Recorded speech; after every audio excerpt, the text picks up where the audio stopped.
Halo teman-teman semua, Sobat Kimia, bertemu lagi dengan Ibu Agatha. Tetap semangat, kita dalam menghadapi pandemi COVID-19 ini.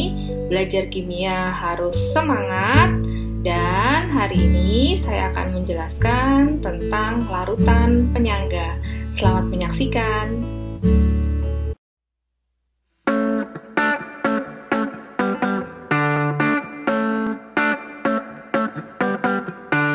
Halo Sobat Muda, Sobat Kimia, selamat berjumpa kembali dengan Ibu Agatha. Tetap semangat ya, walaupun kita menghadapi pandemi COVID-19, kita harus tetap belajar.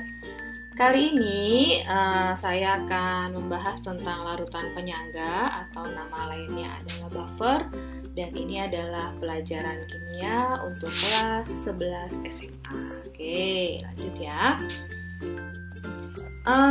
Kalian tentu pasti berpikir, larutan penyangga itu apa sih? Ya, kita bahas ya pelan-pelan. Larutan penyangga itu merupakan larutan yang bisa mempertahankan pH. Nama lainnya itu selain penyangga adalah dapar atau buffer. Nah, sifat larutan buffer ini atau sifat larutan penyangga tidak berubah pH-nya walaupun dia diencerkan atau ditambahkan sedikit asam atau basa.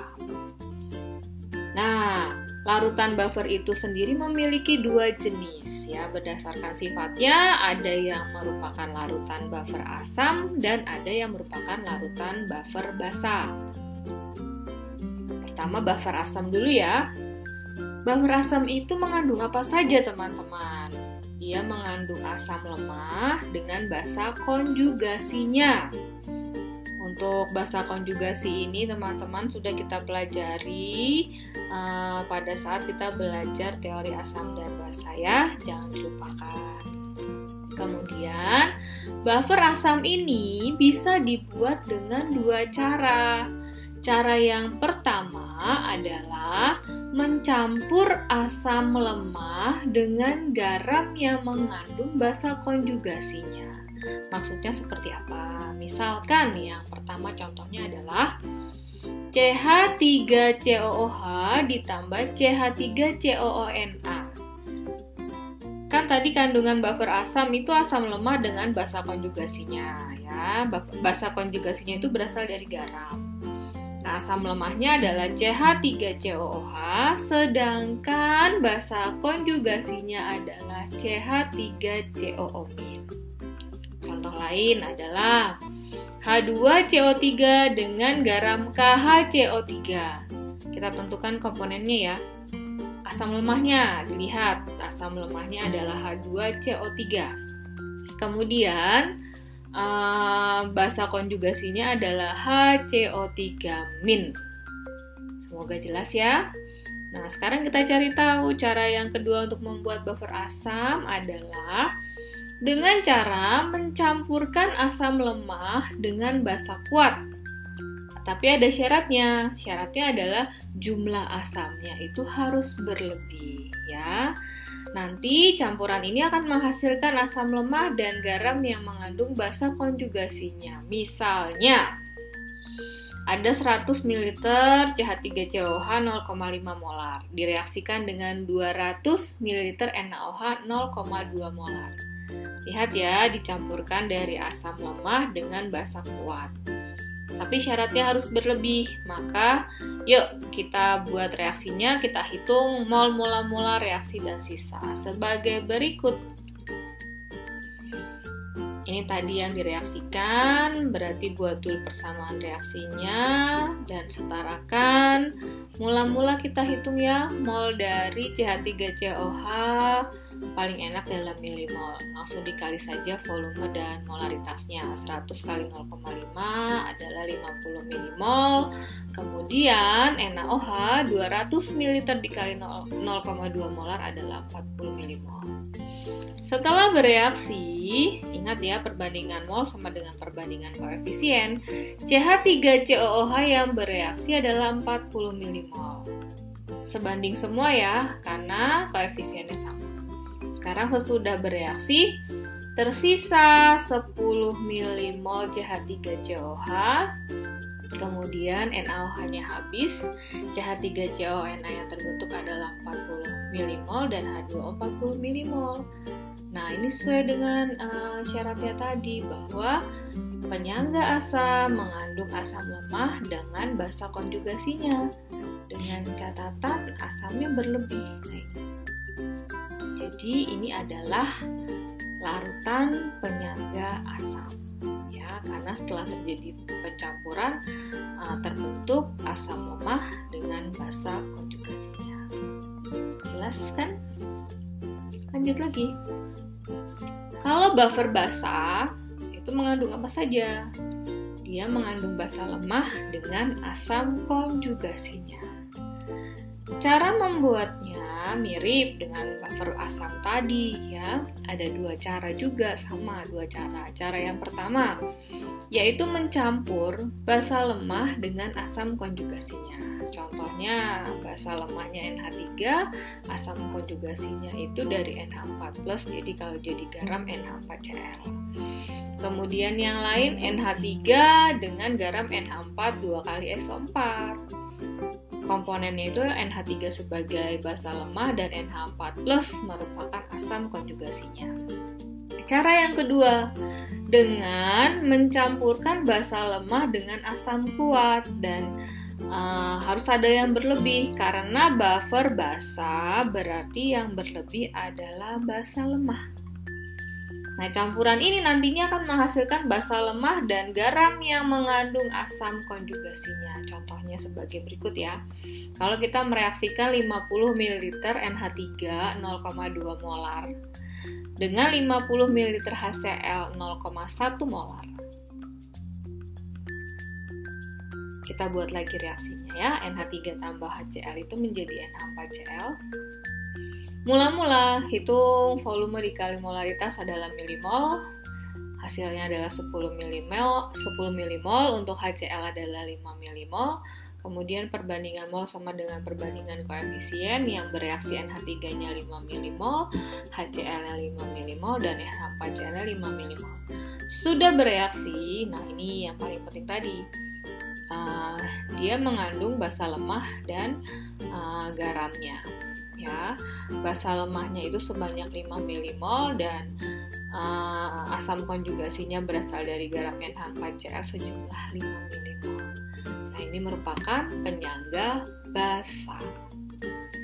Oke, sekarang kita mau menghitung pH larutan buffer. Caranya bagaimana ya? Gampang sekali ya. Menghitung pH buffer asam dulu. Rumusnya konsentrasi H+, karena asam berarti berkaitan dengan konsentrasi H+ ya. Konsentrasi H+ sama dengan Ka dikali A dibagi G dikali valensi. Diingat-ingat terus rumus ini. Oke, keterangannya ya. Ka itu adalah tetapan asam. Kemudian A itu untuk menyebut mol asam. Dan G itu adalah mol garam. Nah, valensi ini valensi apa? Jumlah dari ion lemahnya. Misalkan CH3COONa. Berarti valensi dari jumlah ion lemah dari garam itu dari CH3CO-nya hanya 1. Gitu ya, nanti banyak lagi. Akan lebih jelas kalau kita melihat contoh soal. Nah, kita lihat contoh soal. Masih semangat ya. Oke, yang pertama. Hitunglah pH larutan penyangga yang dihasilkan dari 100 ml CH3COOH 0,1 molar dengan 100 ml CaCH3COO 2 kali. Yuk diidentifikasi dulu. Ini penyangga apa? Lihat CH3COOH ini adalah asam lemah. Kemudian ini adalah garam yang mengandung basa konjugasinya yaitu CH3COO-. Berarti ini adalah larutan penyangga asam. Nah, rumusnya itu berarti kita harus mencari konsentrasi H+. Dengan rumus Ka dikali A dibagi G kali valensinya. Pertama-tama cari dulu mol dari CH3COH, yaitu mol asam ini ya. Langsung aja dikali volume dikali molaritasnya. Nanti paling enak menghitungnya pakai milimol ya. Nah, ini sama dengan 10 milimol, yang bawah itu 10 milimol juga. Nah, angka 2 ini, valensi ini berasal dari angka indeks yang ada di sini. Ini kan jumlah ion yang lemah, gitu ya, dari garamnya. Berarti yang lemah itu CH3COO, ada 2, berarti valensinya 2. Ka-nya sudah ada di soal ya, yaitu 1 kali 10 pangkat min 5. Kalau kita hitung berarti konsentrasi H+-nya sebesar 5 kali 10 pangkat min 6. Langsung saja menentukan pH-nya, yaitu dari min log 5 kali 10 pangkat min 6, yaitu pH-nya 6 dikurang log 5. Sudah bukan? Oke, sekarang contoh soal berikutnya. Hitunglah pH larutan penyangga yang dihasilkan dari 100 ml CH3COH 0,2 molar dengan 100 ml NaOH 0,1 molar.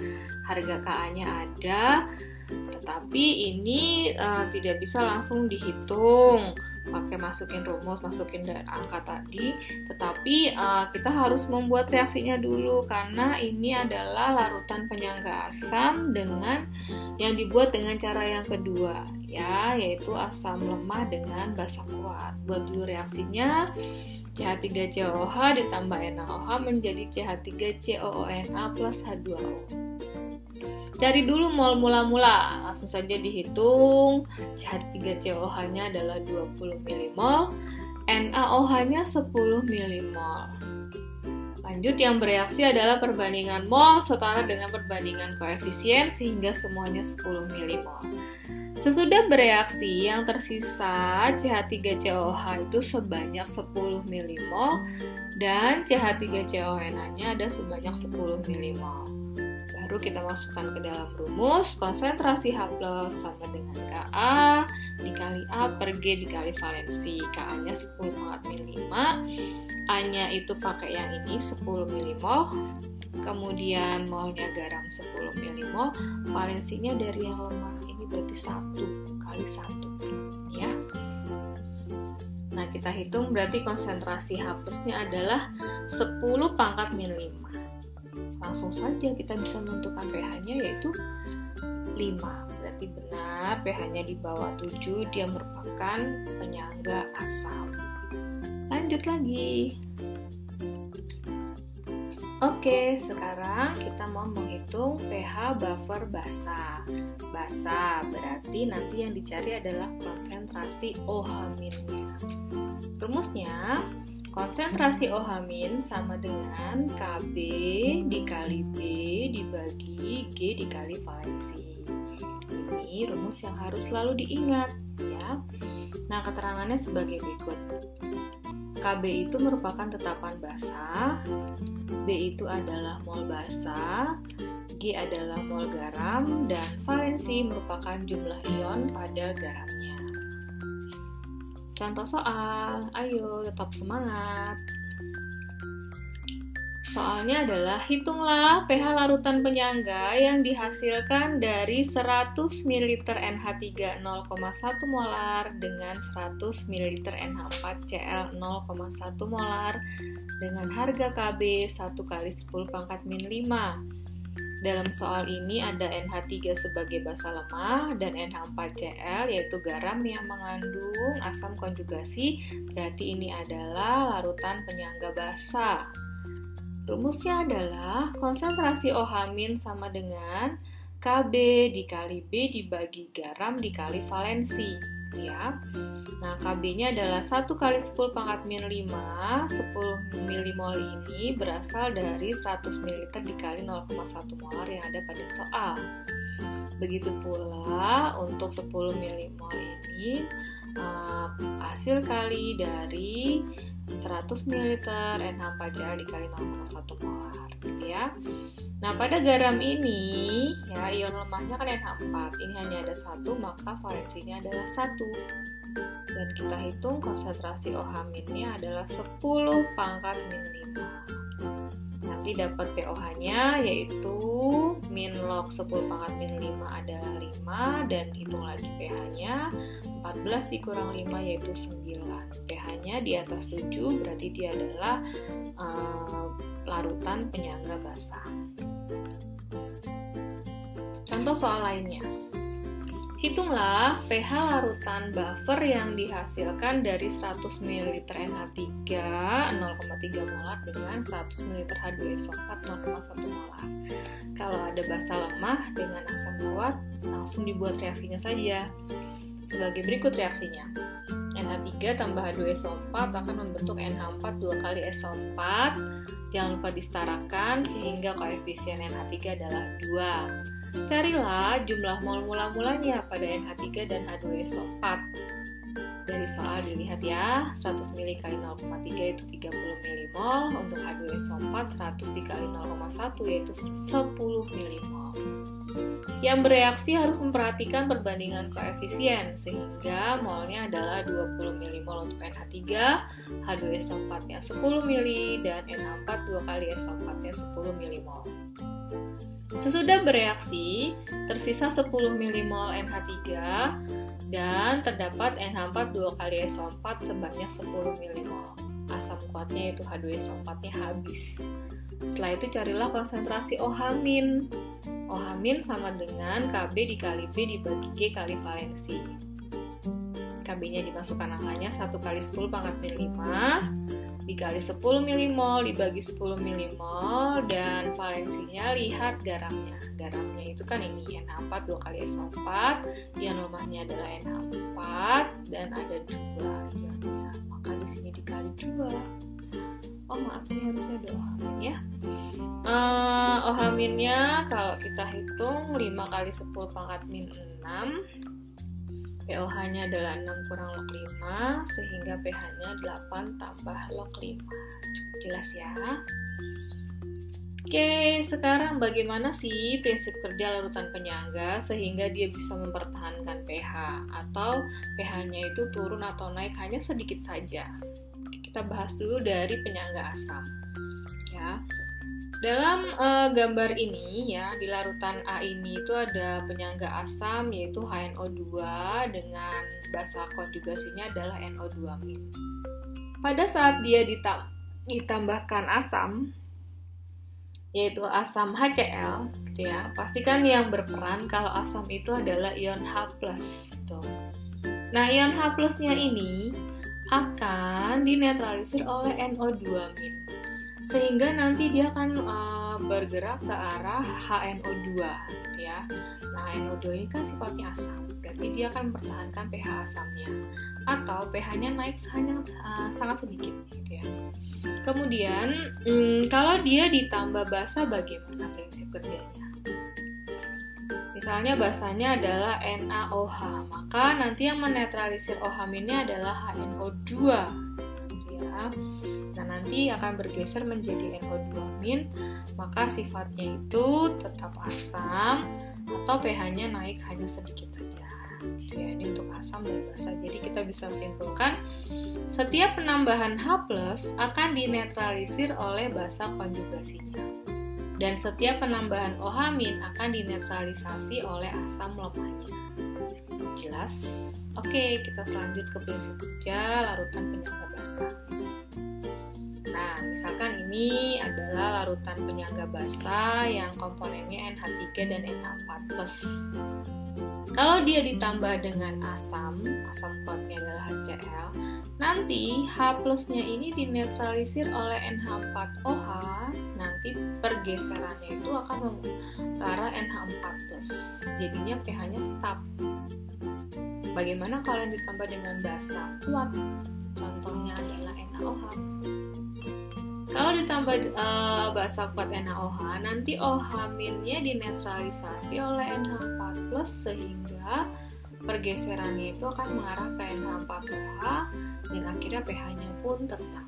Ya, jadi dia bisa mempertahankan pH. Nah, kesimpulannya, setiap penambahan H+ pada penyangga basa akan dinetralisasi oleh basa lemah. Sedangkan setiap penambahan OH- akan dinetralisasi oleh asam konjugasi. jelas dengan contoh soal ya. Oke, sebanyak 1 liter larutan penyangga mengandung CH3COOH 0,1 molar dan CH3COONA 0,1 molar. Jika KaCH3COOH sama dengan 1,8 kali 10 pangkat min 5, maka tentukan pH larutan penyangganya. Ada asam lemah, ada garam yang mengandung basa konjugasinya. Langsung cari saja dengan rumus konsentrasi H+ sama dengan Ka dikali A per G kali valensi ya. Masukkan Ka-nya itu 1,8 kali 10 pangkat min 5. Kemudian mol asamnya berarti 0,1 kali 1 liter. Ini udah liter, langsung saja ke mol ya. 0,1 mol. Valensinya 1 ya, karena ini jumlah ion lemahnya 1. Nanti kita cari hasilnya, konsentrasi H+ sama dengan 1,8 kali 10 pangkat min 5. pH-nya berarti min log 1,8 kali 10 pangkat min 5 itu 5 dikurang log 1,8, hasilnya pH-nya 4,74. 4,74 itu kan pH di bawah 7, berarti memang dia adalah penyangga asam. Oke, masih sama, larutan penyangganya CH3COOH dan CH3COONA. Tapi yang ditanya itu tentukan pH larutan penyangga jika ditambah 10 ml HCl 0,1 molar. Prinsipnya tadi, prinsip kerja pada larutan penyangga asam. Kalau ditambahkan asam kuat, nanti H+ akan dinetralisasi ya, akan dinetralisasi oleh basa konjugasi. Jadi nanti yang bereaksi itu dari sini CH3COONA ditambah HCl ya, bereaksi. CH3CONA bereaksi dengan H+ membentuk CH3COOH. Buat cari mula-mula molnya ya, CH3CONA-nya adalah 0,1 mol, H+-nya 0,01 mol itu karena volumenya 10 ml dan molaritasnya 0,1. Kemudian CH3COOH-nya itu dari tadi soal sebelumnya kan sama ya, 0,1 mol juga. Nanti yang bereaksi sesuai dengan perbandingan koefisien ya, berarti semuanya yang bereaksi 0,01. Sesudah reaksi, kalau yang sebelah kiri itu dikurang sebelah kanan, di kanan itu akan bertambah. Nanti CH3CONA-nya berkurang menjadi 0,099 mol, artinya semua. Kemudian CH3COOH yang terbentuk menjadi 0,101 mol. Tentukan konsentrasi H+-nya pakai rumus tadi ya. Masukkan harga Ka-nya. Kemudian ini kan asamnya dari sini, makanya angkanya 0,101 mol. Kemudian yang di bawah ini harusnya ini mol ya, 0,099 mol dikali 1. Nanti kalau kita hitung pH konsentrasi H+-nya itu sebesar 1,83 kali 10 pangkat min 5. pH-nya min log 1,83 kali 10 pangkat min 5 itu kalau kita hitung adalah 4,73. Persis seperti tadi prinsip kerja larutan asam secara teoritis, dia akan membuat pH turun sedikit jika ditambahkan dengan asam kuat. Tadi kan awalnya 4,74, ditambah asam kuat sekarang menjadi 4,73. Jadi dia tetap berfungsi sebagai larutan penyangganya, mempertahankan pH. Nah sekarang kalau dia ditambah dengan NaOH, berarti ini adalah basa kuat. Ingat lagi tadi prinsip kerja larutan penyangga asam kalau ditambah dengan basa kuat, maka yang menetralisasi adalah asam lemahnya. Nanti reaksinya asam lemah tambah asam kuat, jadinya kayak gini. CH3COOH ditambah NaOH akan membentuk CH3CONA plus H2O. Cari mula-mulanya 0,1 nih, tadi ya 0,001 mol, CH3CONA-nya 0,1 mol. Nah kemudian Reaksinya, ingat perbandingan mol sama dengan perbandingan koefisien. Dan nanti sesudah reaksi yang sebelah kiri berkurang, sebelah kanan akan bertambah.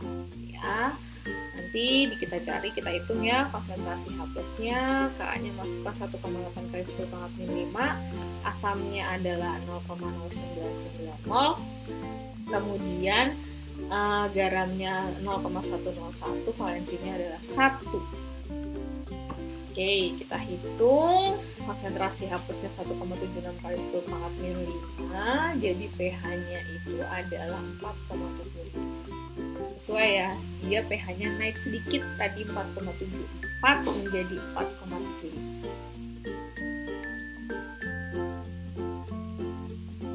Oke, sekarang fungsi larutan penyangga dalam kehidupan sehari-hari itu ada apa tidak sih? Pasti ada ya. Yang pertama, di dalam darah. Darah itu merupakan suatu larutan penyangga. Nah, larutan penyangga dalam darah itu apa saja? Yaitu penyangga karbonat H2CO3 sebagai asam lemahnya, dan basa konjugasinya adalah HCO3-. Kemudian ada penyangga fosfat H2PO4- ya. Kemudian basa konjugasinya adalah HPO4-2-, serta penyangga hemoglobin. Pada penyangga karbonat dan penyangga fosfat ini berkaitan untuk mempertahankan pH darah. Sedangkan penyangga hemoglobin ini berkaitan untuk mengikat oksigen di dalam hemoglobin. Contoh lainnya air ludah sebagai larutan penyangga. Misalnya ya, kita memakan makanan yang sifatnya asam. Nah, larutan yang sifatnya asam ini mudah sekali merusak email pada gigi. Nah, kalau email di giginya rusak, berarti kuman-kuman bisa masuk ke dalam gigi kita. Maka nanti gigi juga jadi rusak gitu ya. Nah, inilah fungsi dari air ludah ini untuk mempertahankan pH sekitar 6,8 sehingga kesehatan gigi kita tuh terjaga oleh kuman-kuman yang jahat tadi. Gitu ya. Oke, teman-teman, sekian penjelasan saya mengenai larutan penyangga. Semoga bermanfaat. Dan jangan lupa like, komen, dan subscribe channel Ibu Agatha. Salam jumpa dan sehat selalu. Tuhan memberkati.